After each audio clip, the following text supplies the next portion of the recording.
The consular office smelled like burnt coffee and wet wool, and the fluorescent lights kept buzzing over my head like they were counting down. A man in a navy blazer slid my passport across the metal desk, then tapped the empty emergency contact line with 2 fingers and asked, very quietly, "Where is your family?"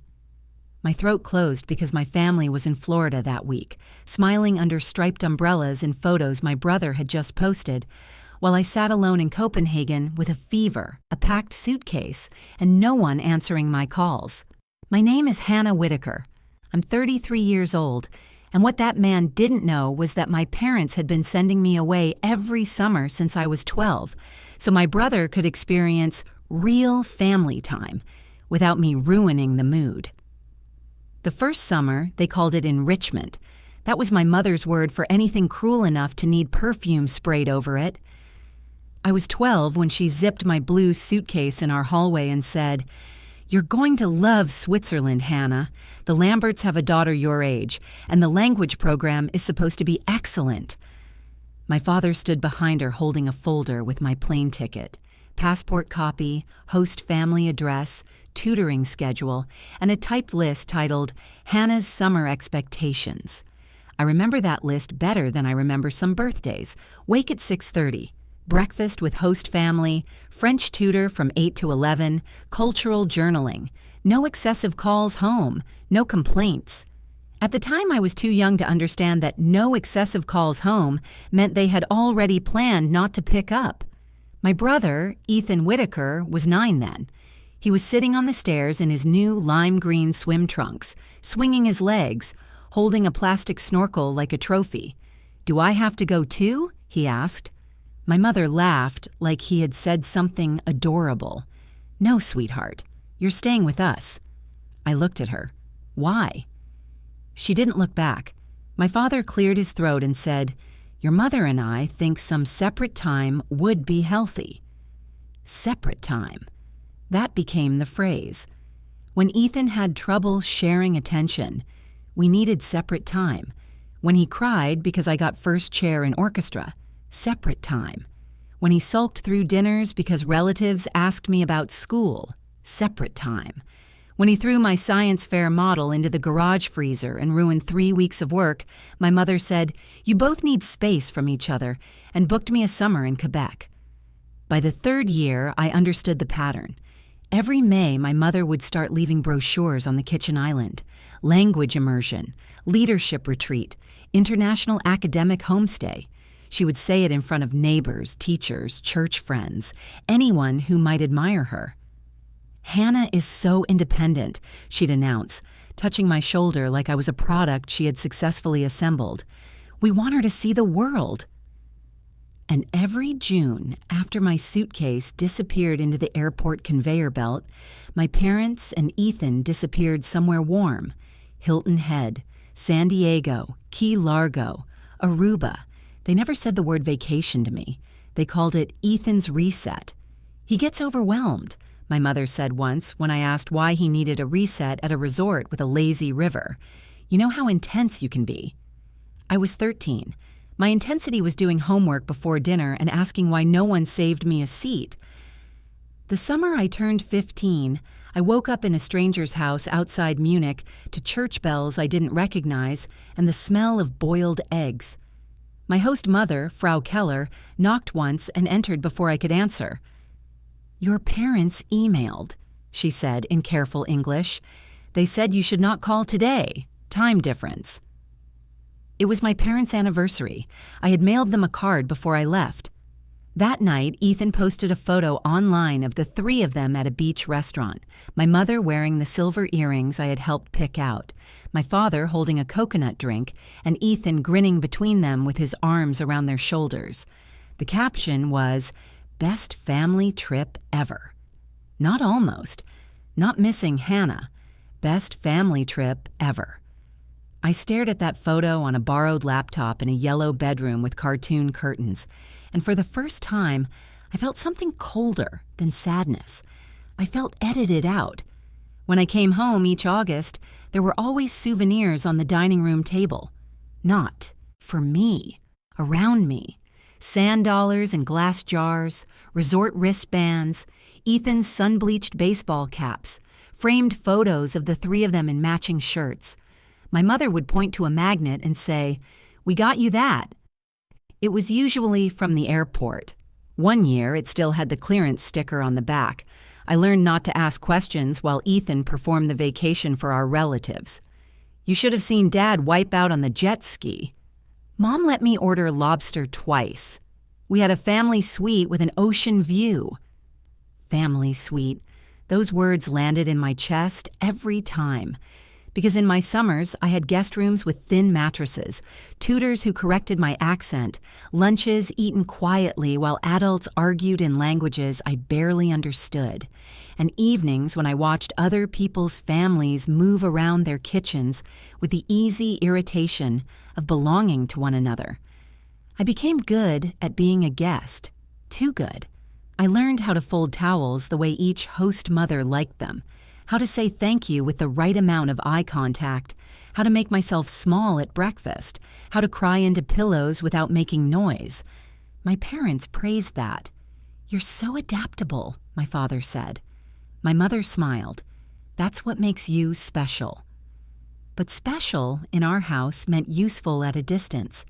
Ethan was the child who needed protecting. I was the child who could survive being removed. By my senior year of high school, the summers had become non-negotiable. I stopped being asked. Envelopes appeared. Dates were set. My mother packed small gifts for the host families and gave me speeches in the car about gratitude. "You have opportunities most girls would kill for," she said once, adjusting her lipstick in the visor mirror. I looked out at the airport terminal and asked, "Then why doesn't Ethan ever go?" Her hand froze for half a second. Then she snapped the mirror shut. "Because Ethan needs his family." And there it was, clean, unhidden. I almost admired her for finally saying it without decoration. That summer, they sent me to Madrid. Ethan went with them to Maui. I know because he accidentally tagged me in a photo album titled Whitaker Family Summer. He deleted the tag within 10 minutes. But not before I saw my mother in a white sundress, laughing with her head tilted back, her hand on Ethan's shoulder like she was anchoring herself to the only child she had chosen to keep.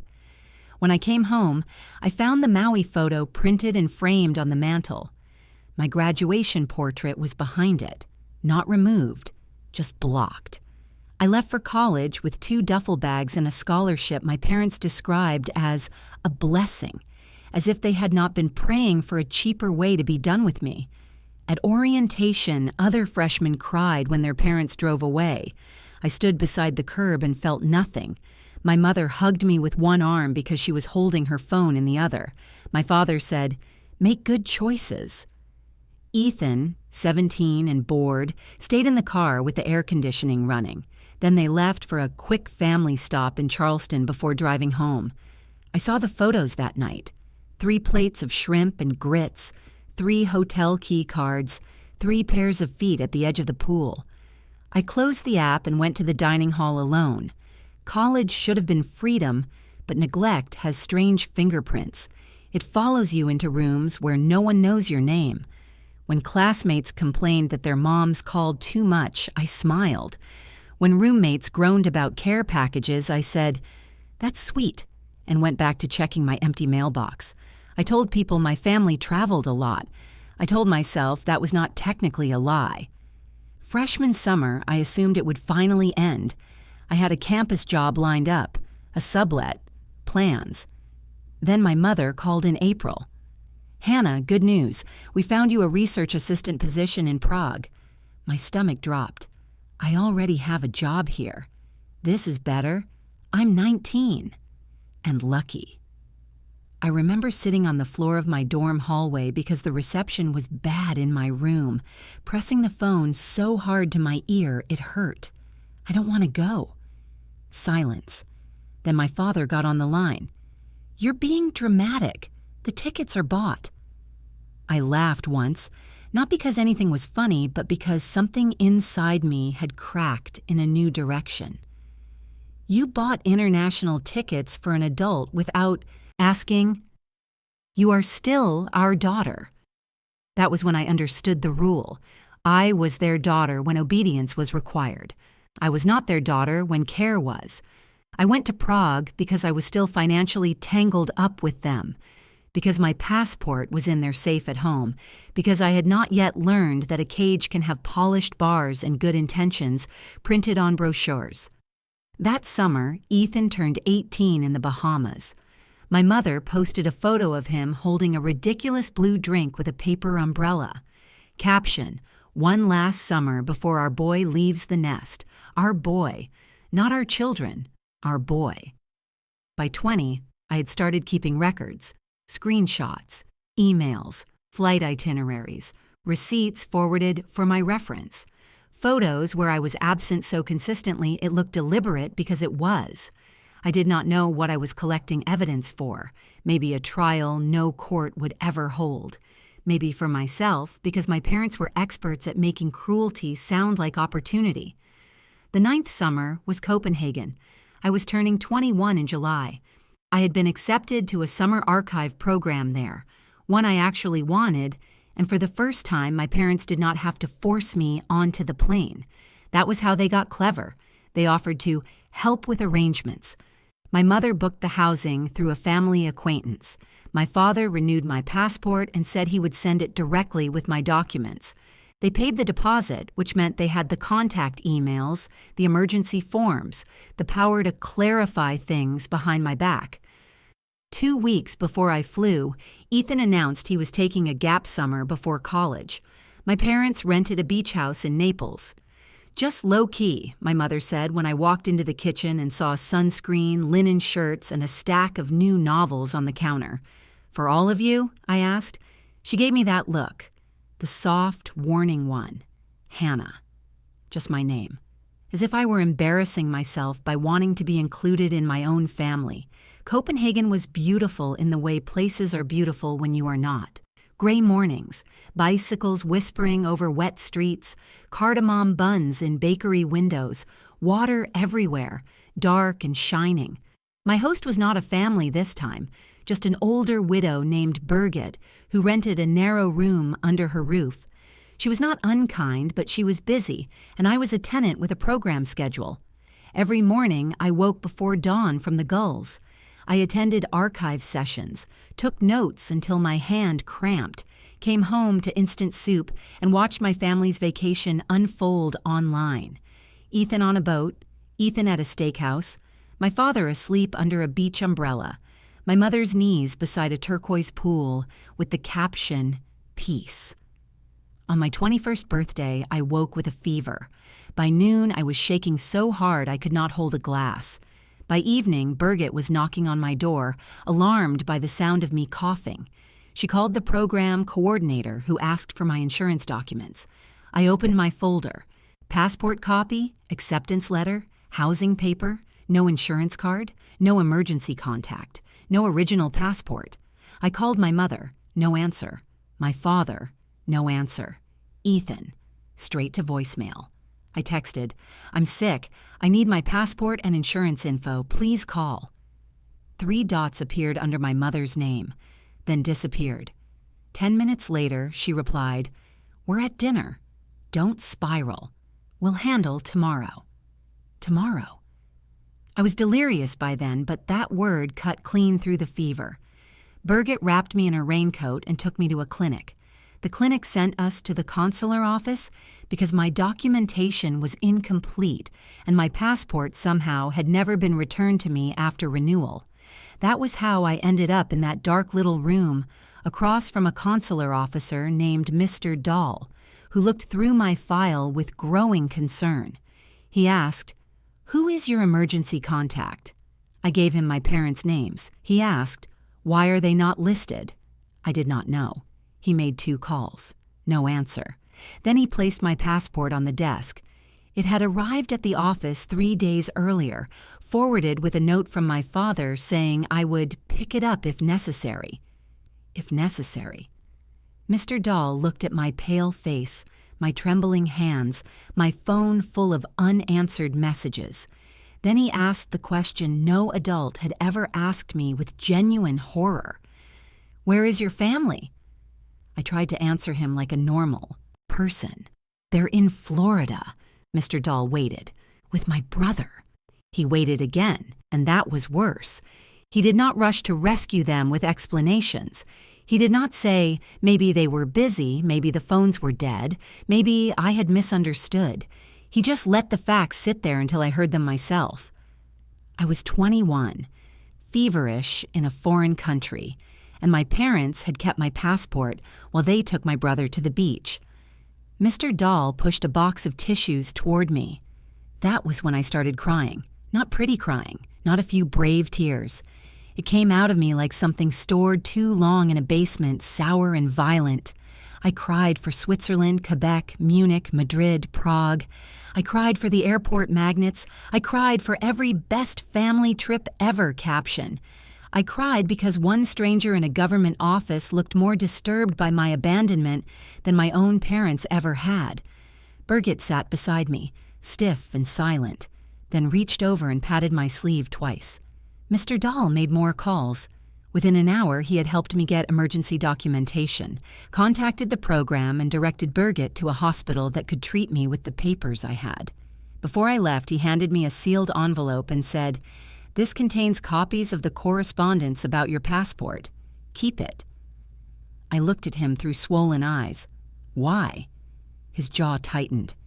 "Because someday someone may tell you this was not what happened." He was the first person to warn me about the rewriting.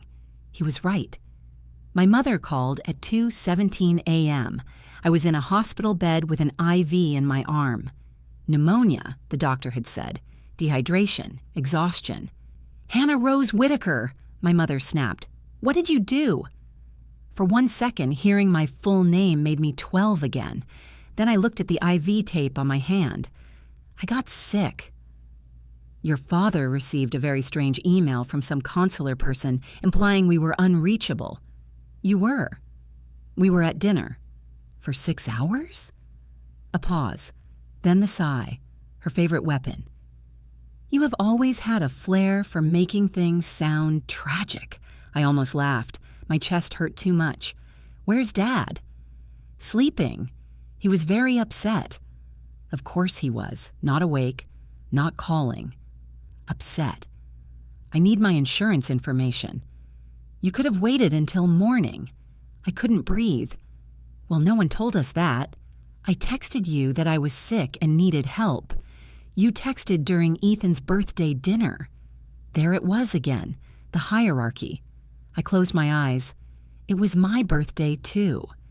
Silence. Not because she had forgotten, because she had hoped I had. Finally, she said, "Don't start." Something in me went still. I'm done. With what? With separate time. She gave a small, disbelieving laugh. "You are sick and emotional. We'll discuss this when you're rational." "No, we won't." I hung up. My hand shook so badly afterward that the nurse thought I was having chills. I stayed in the hospital 3 days. My parents did not come. They sent one email to the program coordinator saying they trusted I was receiving appropriate care and that I had a history of anxiety when abroad. I had never been diagnosed with anxiety. I printed that email. When I returned to the rented room, Birgit had made soup and left it outside my door. Under the bowl was a note. "You may use my phone if they do not answer yours." It was the closest thing to mothering I had received in years. I finished the archive program thin, weak, and changed. At the airport home, I held my passport in my own hand the entire time. I slept with it in my hoodie pocket on the plane. My parents met me at baggage claim like they were arriving to pick up a delayed package. My mother wore white jeans and disappointment. My father hugged me too hard for exactly 3 seconds, then stepped back. "You scared your mother," he said. I looked at her. She was tanned, rested, gold sandals, new bracelet. Ethan stood behind them, scrolling his phone, peeling skin on his nose. I asked, "Did you enjoy Naples?" My mother's mouth tightened. "This is not the place." "It never is." My father lowered his voice. "Get your bag." In the car, my mother launched into the official version. They had encouraged my independence. I had failed to communicate clearly. The passport confusion was an administrative hiccup. The consular officer had overreacted. I stared out the window and let her talk. Then I said, "I have copies." The car went quiet. My father's eyes flicked to me in the rearview mirror. Copies of what? Emails, passport notes, the message where Mom said not to spiral, the hospital records, all of it. Ethan snorted. "Why are you being so weird?" For the first time in my life, I answered him honestly. "Because you got a family and I got paperwork." No one spoke the rest of the way home. At home, my bedroom had become a storage room. Not officially. My bed was still there, tucked under boxes of Christmas decorations and Ethan's old hockey gear. My desk held a stack of beach towels with tags still on them. My mother said, "We didn't think you'd mind. You're hardly ever here." I stood in the doorway with my suitcase. Hardly ever here. As if I had chosen exile. That night, while they slept, I packed what actually belonged to me. Birth certificate, social security card, the old violin my grandmother left me, photo albums where I appeared in the early years before the edits got bold. In one album, I found a picture from when I was 5. I was asleep on my father's chest in a recliner. His hand covered my back like he was afraid I might fall. I stared at it for a long time. Then I took it, because I needed proof that at some point, someone had known how to hold me. The next morning, I moved into a friend's apartment near campus and changed every password I had: bank, email, student portal, phone plan. I opened a new account at a bank my parents didn't use and requested my own copies of every document. My father called twice. My mother called 19 times. Then the text started. "You are overreacting. Come home and talk. This is cruel to Ethan. Cruel to Ethan." I was in a laundromat feeding quarters into a dryer when I read that one. I laughed so hard a woman folding sheets looked concerned. They were not worried about losing me. They were worried I had stopped disappearing neatly. For 2 years, I kept contact thin. Holidays by text, birthdays with cards, no visits longer than dinner. When relatives asked why I was distant, my mother smiled sadly and said college had made me independent to a fault. I let her say it. At 23, I graduated and took a job in Boston at a historical archive. The pay was bad, the apartment was tiny, and every dish in my kitchen came from thrift stores. It was the first place in my life where no one could send me away. I painted one wall green just because my mother hated green. I bought heavy curtains. I kept my passport in a fireproof box under my bed, and sometimes, especially that first year, I would wake up at 3 a.m. just to check it was still there. Healing was not dramatic. It was learning to stay. It was buying groceries for 7 days because I trusted I would be in the same city long enough to eat them. It was answering, "What are you doing this summer?" without flinching. It was meeting a quiet librarian named Simon Park, who noticed I always sat with my back to the wall and never once asked me why, like he was owed the answer. Simon became my friend first, then the person who brought soup when I had bronchitis and did not make me feel indebted for needing it. Then eventually the person I told everything to. When I finished, he did not say, "But they're your parents." He said, "That was abandonment." The word landed hard. Not enrichment, not separate time. Abandonment. I married Simon when I was 29 in a courthouse ceremony with 12 people and no assigned family roles. My parents were invited as guests. They arrived late. My mother wore cream. My father complained about parking. Ethan did not come because he had a sailing weekend. During photos, the photographer asked for one with the bride's family. My mother stepped forward automatically, smiling her public smile. I stepped beside Simon's aunt, my college roommate, Birgit, who had flown in from Denmark with a scarf full of lavender, and 2 co-workers who had become more family to me than blood ever managed. My mother's smile faltered. "Hannah," she whispered, "don't make a scene." I looked at the camera. I'm not. The photo is on my mantle now, not behind anything. For a while, I thought that was the end. Distance, boundaries, a life built carefully away from theirs. Then Ethan got engaged. His fiancée, Claire, emailed me the invitation herself. She was kind, organized, and clearly under the impression that the Whitakers were a close, complicated, loving family. A week later, my mother called. We need to discuss the wedding week. I almost hung up at the word need. She continued, bright and brisk. Claire's family rented a villa in Tuscany. Immediate family only for the first 5 days. Then guests arrive for the ceremony. Sounds nice. Yes. Well, a pause. We thought it might be best if you came just for the ceremony. I closed my eyes. I was 31 years old, married, employed, with a mortgage and a cat. And my mother was still trying to ship me somewhere else for family vacation. Why? You know Ethan gets tense before big events. Simon, sitting across the table, looked up from his book. My mother lowered her voice. And Claire doesn't know all our history. I don't want awkwardness. All our history, I repeated. Hannah. There it was, the warning bell of my childhood. But I wasn't 12 anymore. I said, if I'm not immediate family for the villa, I'm not family for the wedding. She inhaled sharply. Don't punish your brother. I'm not. I'm declining an invitation. You'll regret this. No, I said, looking at my passport locked safely in its box. I think I'm done regretting things that were done to me. My mother did not speak for several seconds. Then she said, You are breaking this family apart. For once I knew the answer.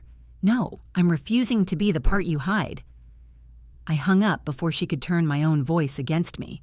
The next day, Claire called. I almost didn't answer. I expected accusation, tears, some polished speech about keeping peace for Ethan.